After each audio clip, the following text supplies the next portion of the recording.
Expand your vocabulary with our Core 2000 Words ebook. It's free and packed with essential expressions that you'll use on a daily basis.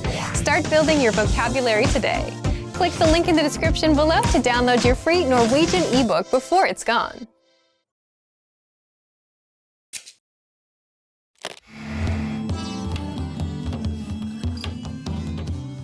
Hei alle sammen, jeg Nora. Sankthansaften feires den 23. juni og en kveld nordmenn setter pris på.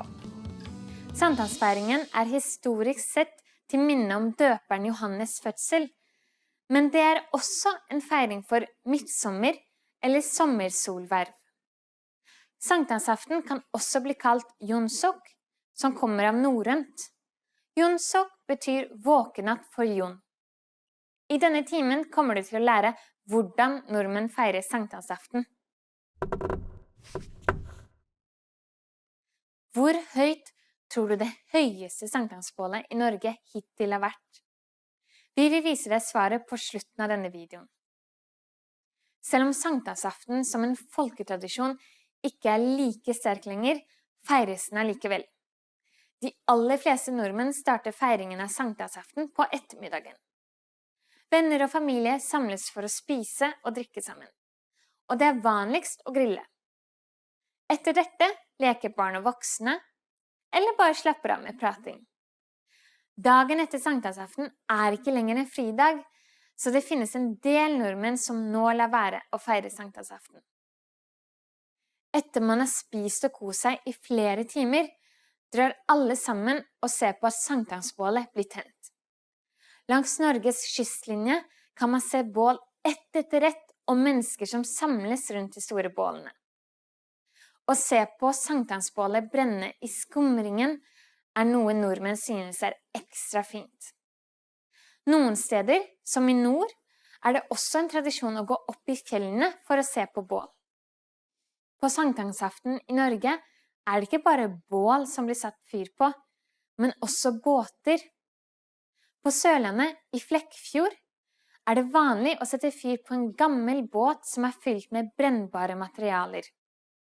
Denne tradisjonen startet på 1800-tallet, da ungdommer fant en gammel båt, fylte den opp, tente den på, og så dro denne båten med seg omkring i gatene. Grunnet brannfare blir denne båten nå ankret på sjøen og tent på der.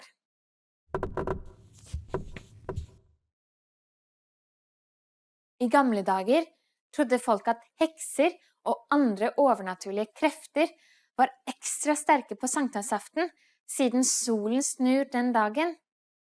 Folk plukket urter, samlet disse og brente bål for å holde unna heksene.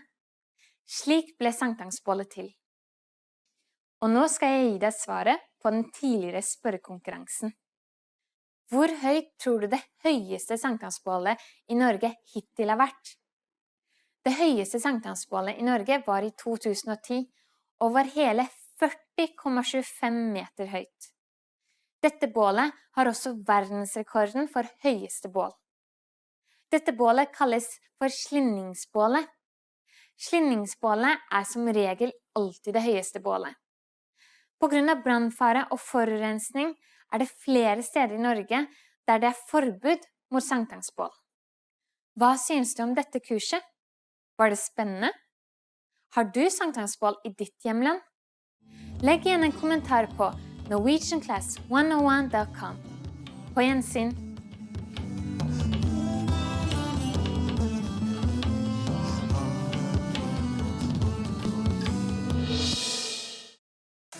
Hey everyone, welcome to the Monthly Review, the monthly show on language learning, where you discover new learning strategies, motivational tips, study tools, and resources. By the way, all the lessons and bonuses you're about to see can be downloaded for free on our website.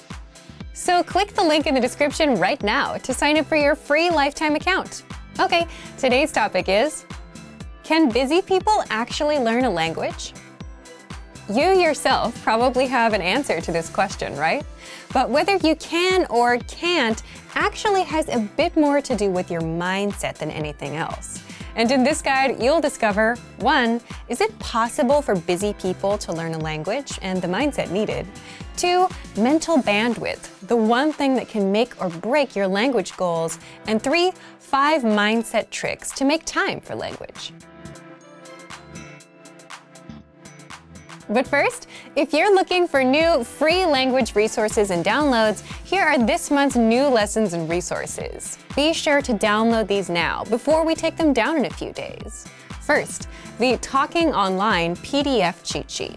Learn the must-know internet slang and all the internet-related vocab and phrases in your target language with this PDF cheat sheet.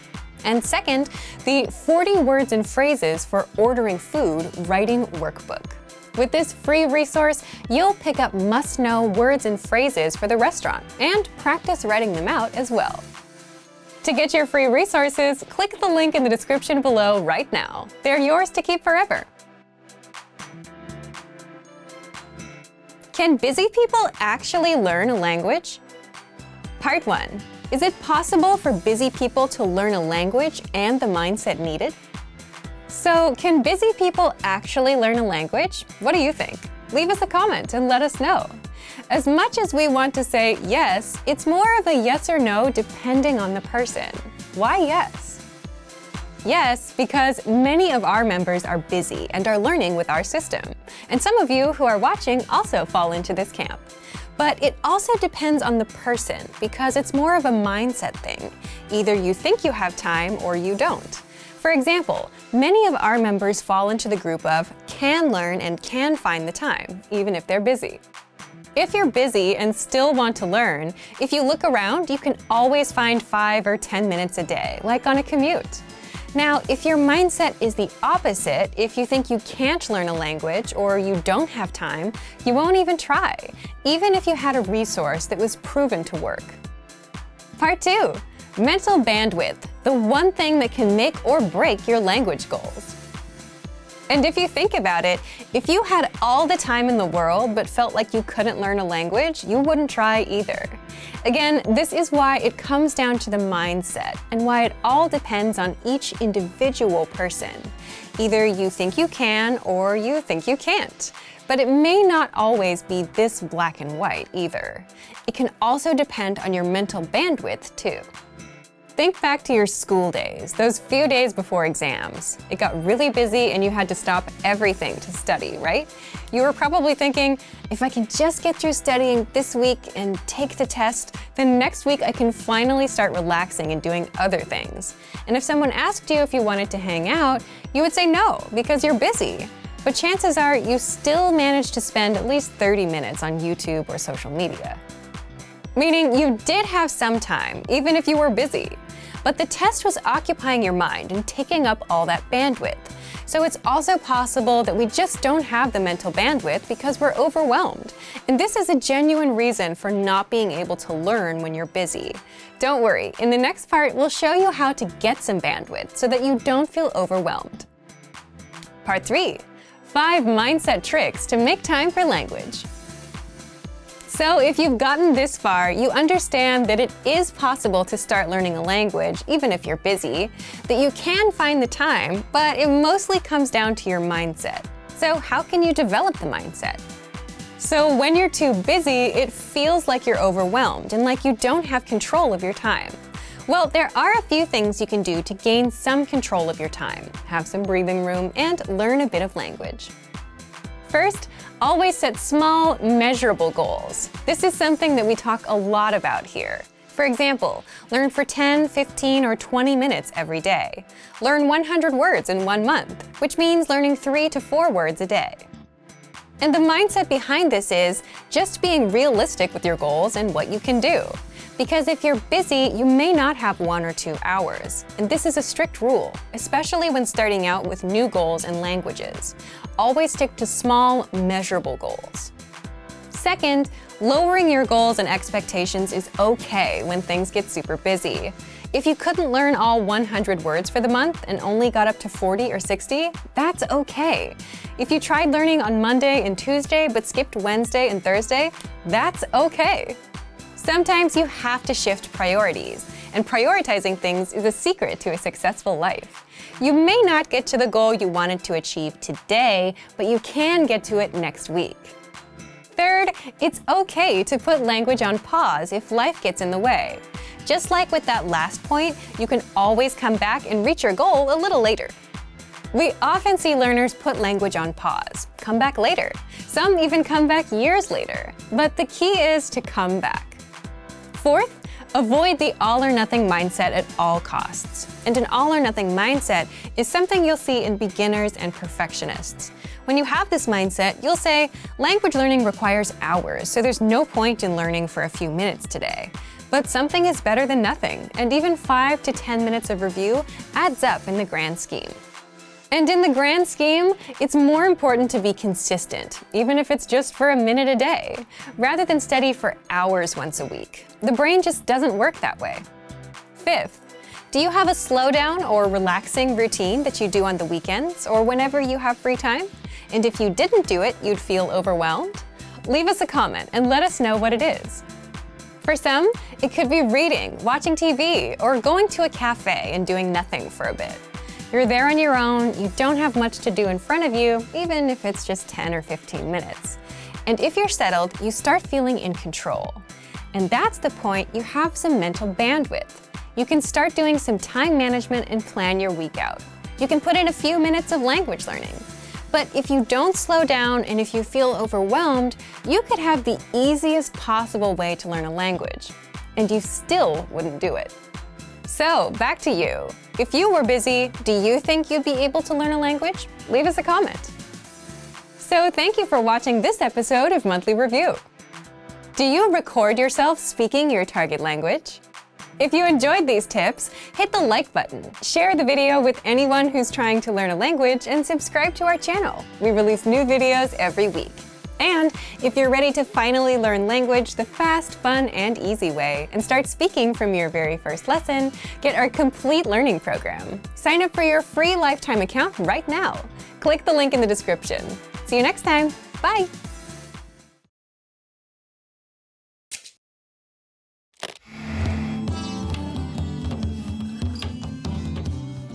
Hei alle sammen, jeg Nora.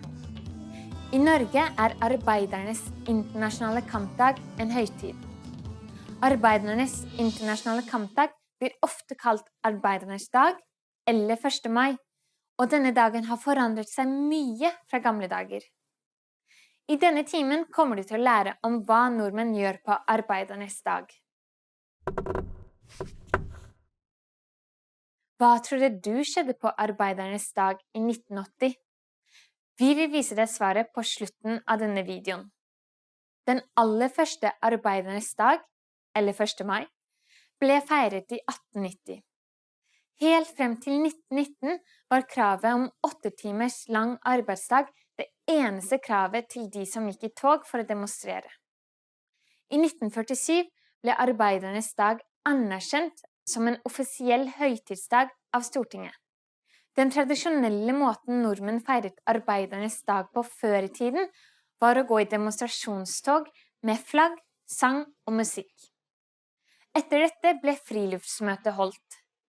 Friluftsmøtet var alltid ute, og det var både underholdning og politiske taler. 1. mai-festen var også en viktig tradisjon.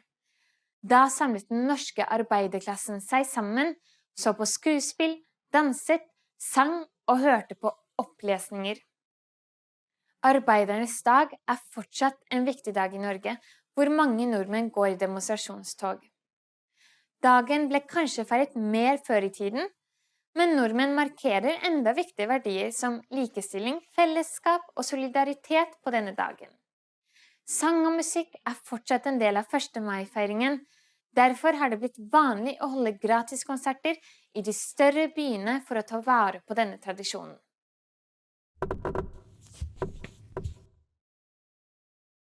Hele 70% av den norske befolkningen ser på Arbeidernes dag som en helt vanlig fridag. De aller fleste bruker 1. mai som en dag de kan slappe av, gjøre hagearbeid eller dra på båttur. Og nå skal jeg gi deg svaret på den tidligere spørrekonkurransen. Hva tror du skjedde på Arbeidernes dag i 1980? I flere byer natt til 1. mai i 1980 gikk mange ungdommer berserk, og dette resulterte i at radikale ungdommer okkuperte bygninger og hus i blant annet Tromsø og Oslo. Dette ble starten på noe som kalles blitzmiljøet. Blitzmiljøet er blitt kjent som en bevegelse kalt blitzerne, som består av venstreradikale mennesker. Hva synes du om dette kurset? Var det spennende? Hva gjør du på arbeidernes dag? Legg igjen en kommentar på norwegianclass101.com. På gjensyn!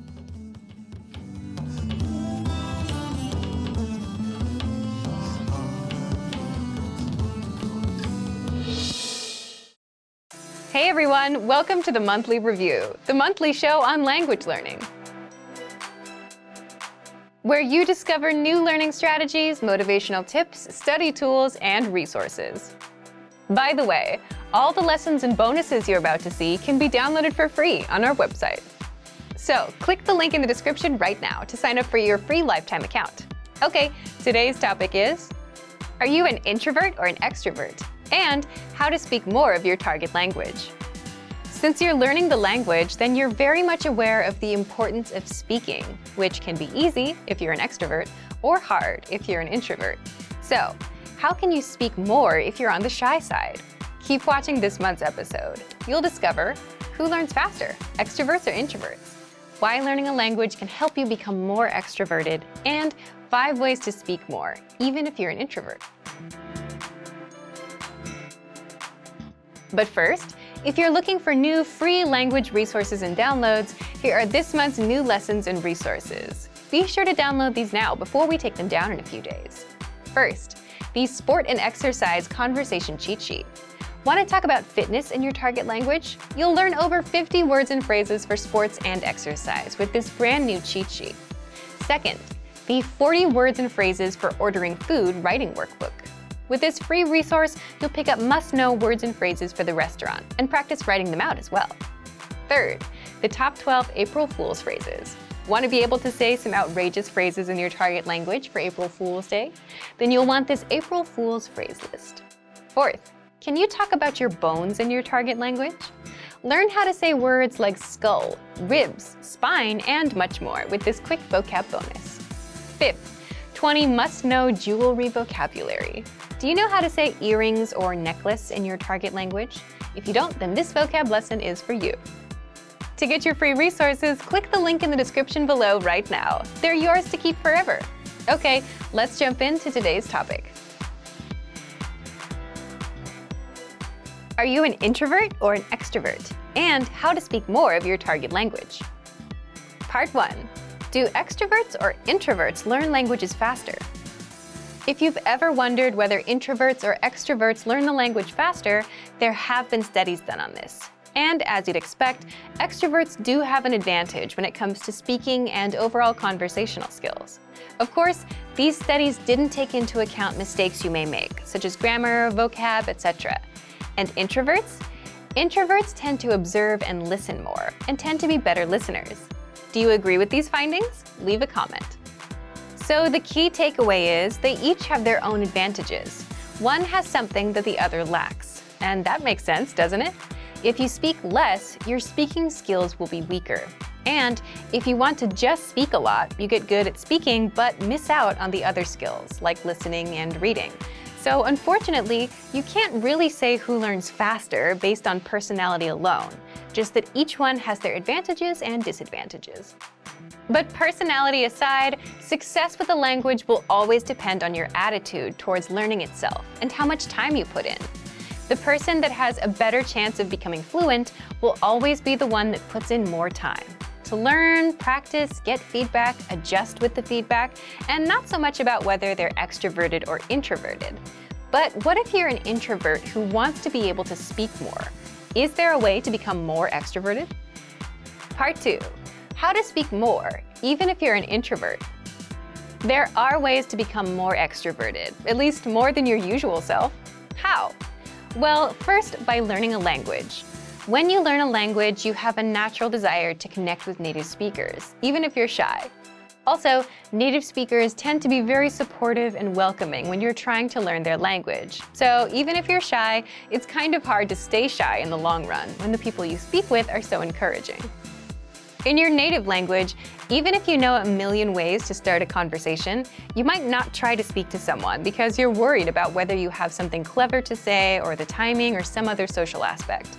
But in another language, where you may only know a few phrases, you're not bogged down by that. You just do the best you can with the few phrases you have. Plus, learning a language alone gives you a chance to reinvent yourself. To learn another language is to acquire another soul, as the quote goes. So, learning a language alone puts you on a path towards becoming more extroverted. But if you want specific tips, here are 5 ways to speak more, even if you're an introvert. Number 1. Learn how to listen like an introvert. How can this help you to speak more? Introverts tend to listen more, and the better listener you become, the better questions you can ask, which results in a more meaningful conversation, which also means more speaking time for you. So you can speak more, even if you consider yourself an introvert, by listening well and asking relevant and pertinent questions. By the way, if you want to learn how to ask questions, then check out our top 25 questions you need to know, where you'll learn all about what to ask and answer regarding the most common conversational questions. Number 2, increase speaking time and confidence through experience. Simply put, the more experiences you have in life or experience with certain topics, the more knowledgeable you become. And as your life or work experiences grow, so will your audience. You'll find people coming to you to talk to you. It could be about business, travel, or just your own life stories. If a conversation is about France, and if you've been to France, the conversation will gravitate towards you. Having all that experience makes things easy for you as an introvert. People will come to you, so you don't have to find them. For a language learner, the tricks are to 1. Be knowledgeable about something, and 2. Be able to talk about your experience in the target language. Number 3. Find the right audience. Imagine talking to someone that's not interested in learning languages. They'll give you 100 reasons why they can't learn, never reasons why it might work out for them, right? But when you're talking to an audience that's interested in languages, then you can have a conversation that could go on for hours. So find the right audience to share with. With language learning, it means you need to find native speakers that share the same hobbies or interests as you. Number 4, talk about what you know best.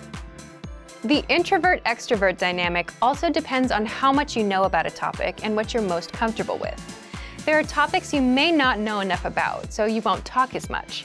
But even the biggest introvert can become a confident speaker once you touch upon a topic they know well. That's where they shine. So if your goal is to be more extroverted, then focus on the things you know about. Or you can always gain experience in topics you don't know much about so you can speak more. Number 5, create opportunities to speak. How? Well, it's hard to stop a stranger and start talking with them without any context, right? But what if you need help finding something at a store, or have a question about a dish at a restaurant? Then it's much easier since you're there with a purpose.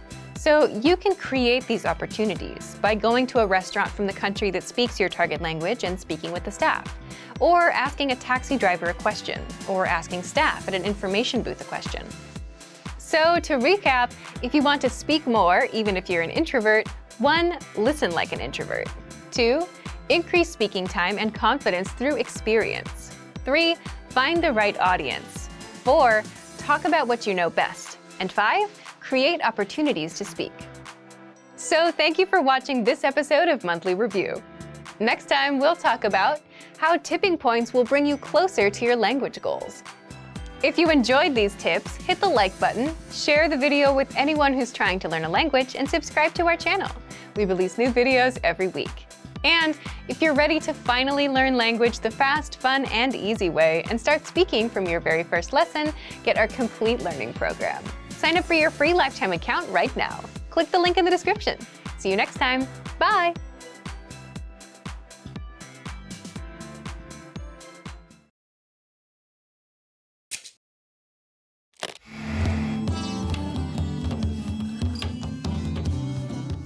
Hei alle sammen, jeg Nora.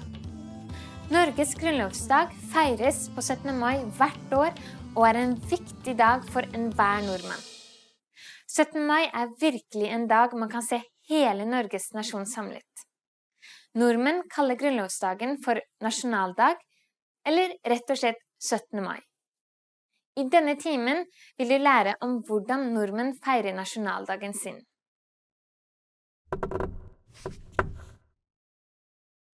Hva tror du den norske kongefamilien gjør på 17. mai? Vi vil vise deg svaret på slutten av denne videoen.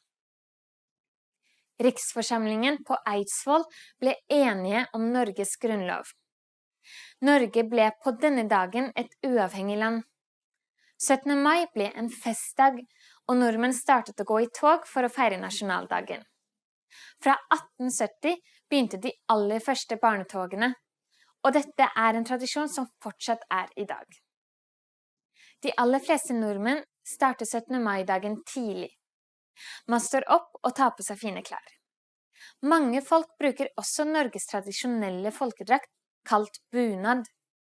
Deretter drar alle barn til den plassen hvor barnetoget skal starte, og foreldre og familie står langs gatene for å se på toget som går forbi. Alle barna synger norske sanger, roper hurrarop og vifter med det norske flagget. Etter at 17. mai-toget er over, hører de fleste på 17. mai-tale, for å deretter dra på en feiring som blir arrangert av den lokale skolen. På disse feiringene synger barna sanger, leker, har sekkeløp og potetløp. Om en familie ikke har småbarn, griller de ofte med familie og venner i hagen.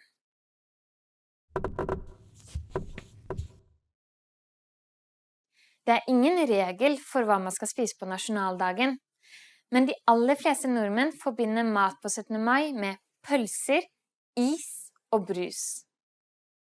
Og nå skal jeg gi deg svaret på en tidligere spørrekonkurransen.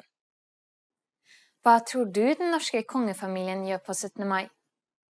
På 17. mai står kongen, dronningen og resten av kongefamilien på balkongen på slottet i Oslo og vinker til Norges befolkning. Barnetoget i Oslo stopper foran slottet, og mange norske barn gleder seg til å få et glimt av kongefamilien. Hva synes du om dette kurset? Var det spennende? Hvordan feirer du nasjonaldagen i ditt land? Legg igjen en kommentar på norwegianclass101.com. På gjensyn!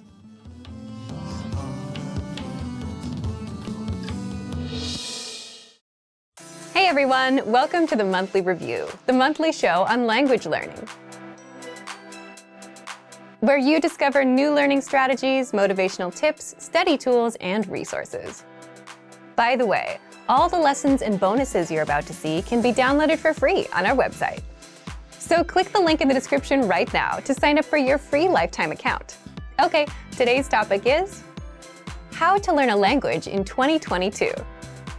If you're planning to learn a language in 2022, then this episode is for you, especially if you want to finally succeed with your New Year's resolution, instead of failing or giving up in the next week or two. That's why today you'll discover 1. The 4 critical steps you need to take when learning a new language, and 2. How to set goals and New Year's resolutions that won't fail you in 2022. But first, if you're looking for some free language resources and downloads, here are this month's new lessons and resources. Be sure to download these now before we take them down in a few days. First, the Using Opposites Conversation Cheat Sheet. With this new cheat sheet, you'll learn common opposite adjectives like near and far, hot and cold, and grammar rules on how to use these words in a sentence. Second, the How to Say Goodbye PDF Writing Workbook. With this printable PDF, you'll pick up some common parting greetings and be able to practice writing them out. Third, can you talk about cars in your target language? Learn how to say words like tire, windshield, headlights, and more with this quick vocab bonus. Fourth, must know words and phrases for public transportation. Learn how to say ticket, bus, train, and much more with this quick 1-minute lesson. Fifth, the 10 habits of highly effective language learners. Wondering which habits will help you succeed with language learning? Then check out this free lesson. To get your free resources, click the link in the description below right now. They're yours to keep forever. Okay, let's jump into today's topic. How to learn a language in 2022. Part 1. The 4 critical steps you need to take when learning a new language. Every time you start a new language, you should start with 1. Goals, 2. Anchor points, 3. Grammar, 4. Reading. What are these 4 steps, and why do you need them to succeed with language learning? Let's jump in. The first one is goals. Everything starts with a goal, but your goal itself can also lead you to failure if you don't set it the right way. So more specifically, you need to set small, measurable monthly goals instead of just, I want to learn a language and be fluent this year. We'll cover goals in the second part of this episode, so stay tuned. After goals, the second step is setting anchor points. What are anchor points? Imagine a small ship in the middle of a big lake. It's windy, lots of waves, and the ship is bobbing up and down, drifting all around. What would you use to stop the ship from drifting away? An anchor. And just like an anchor keeps the ship in place, anchor points keep you from drifting away from your language. So an anchor point is a connection to the language that keeps you attached to the language and motivated to learn the language. One great example is language school. Imagine you signed up and paid thousands of dollars up front. Paying that much would motivate you to make the most of your time there. It's also a big commitment, one that you can't easily back out of. And school dictates your schedule. You have to wake up early, you have to do homework. Your life revolves around the classes. And as such, language school and the language itself become anchor points that your life revolves around. Anchor points can also be family or a partner that speaks the language you're learning. You're around them, you're exposed to the language, so your motivation to learn gets a bit stronger.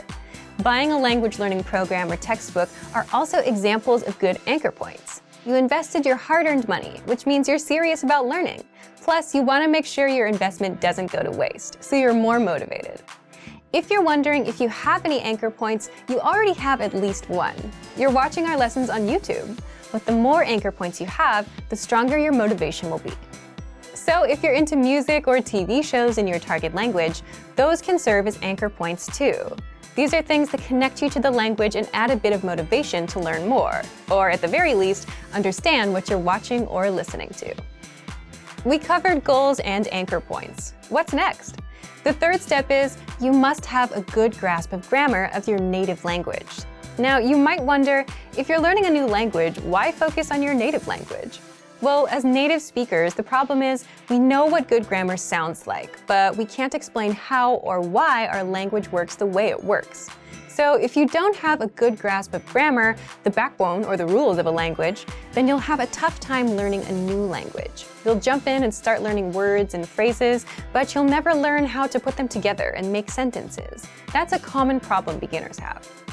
Now, if you already know the grammar of your native language, how do you apply that to your target language? For example, if you're an English speaker, and if you know that English sentences follow the subject, verb, object pattern, and if you know that languages have specific sentence patterns, then you'd go look at patterns.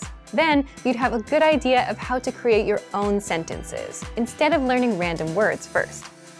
Finally, the fourth step is reading.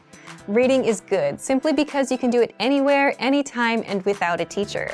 It's a skill you can get started on day one, on your own. Reading also tends to spill over into other areas. The more you read, the more words and grammar rules you come across, so you boost your vocabulary and grammar, which can seep into speaking and listening. If you read out loud, you're practicing 2 skills at once. Now, we've covered what you need: goals, anchor points, reading, and grammar. Setting anchor points, knowing your own grammar, and reading are simple enough, but how do you set goals that don't lead you to failure? Part 2. How to set goals and New Year's resolutions that won't fail you in 2022. The goal that you set can make or break your language learning journey, so setting the right goals makes all the difference between success and failure. Just think about all of the common New Year's resolutions. What comes to mind? Goals like, I want to be fluent someday. I want to speak the language. I want to lose weight. I want to save more money. These big, vague goals often lead to failure because you simply have no idea how to approach the goal and you don't know what you're aiming for. Instead, your goals should be small, measurable, and monthly. For example, speak 1 minute of conversation by the end of the month. Learn 100 words by the end of the month. Finish Chapter 1 of your language textbook by the end of the month. If you're using our program, finish 20 audio lessons by the end of the month. All of these are small and specific. 1 minute, 100 words, 1 chapter, 20 audio lessons. This means that they're easy to reach, unlike something vague like fluency. They're also measurable. You know when you reach 1 minute. You can check if you know all 100 words or if you finished all 20 lessons. If you aim for fluency, you won't know when you hit it. It's too vague and too big of a goal, and it may take years to hit. Finally, all of these goals have a deadline, the end of the month. That would mean January 31st of this year. Deadlines give you a clear date to aim for, and without one, you'll forever be floating around without much progress. So set a deadline for the end of every month. So now that you know how to set small, measurable monthly goals, leave us a comment. What's your small, measurable monthly goal, and what's the deadline? So thank you for watching this episode of Monthly Review. If you enjoyed these tips, hit the like button, share the video with anyone who's trying to learn a language, and subscribe to our channel. We release new videos every week. And if you're ready to finally learn language the fast, fun, and easy way and start speaking from your very first lesson, get our complete learning program. Sign up for your free lifetime account right now. Click the link in the description. See you next time. Bye!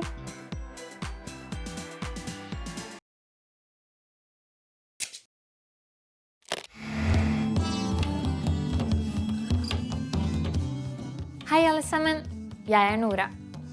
Konfirmasjon i Norge det å markere overgangen fra barn til voksen.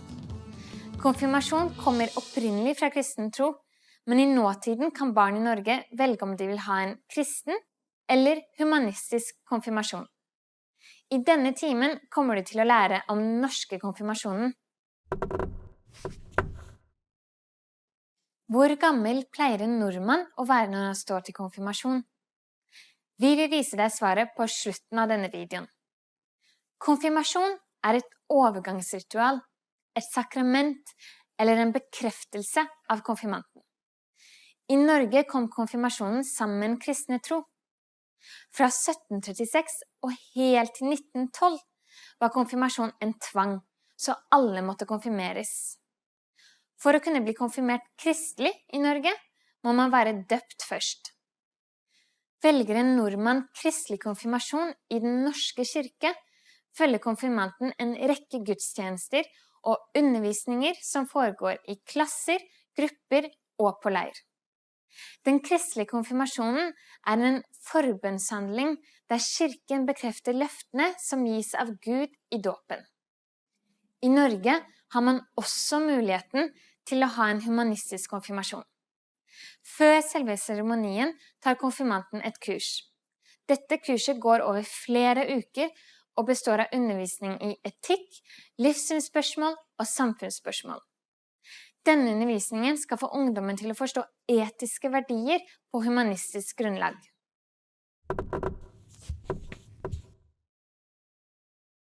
Etter selve seremonien det selskap for konfirmanten. I dette selskapet holder familiemedlemmer taler for konfirmanten, og konfirmanten selv holder også en tale. Etter talene blir det servert mat på koldtbord, og konfirmanten får presanger. Vanlige presanger ofte bunad, penger eller smykker. Og nå skal jeg gi deg svaret på den tidligere spørrekonkurransen. Hvor gammel pleier en nordmann å være når han står til konfirmasjon?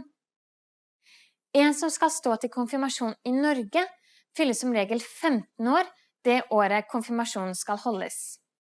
Dette gjelder både konfirmasjon i den norske kirke og humanistisk konfirmasjon. Hva synes du om dette kurset? Var det spennende? Har du konfirmasjon i ditt land? Legg igjen en kommentar på norwegianclass101.com. På gjensyn!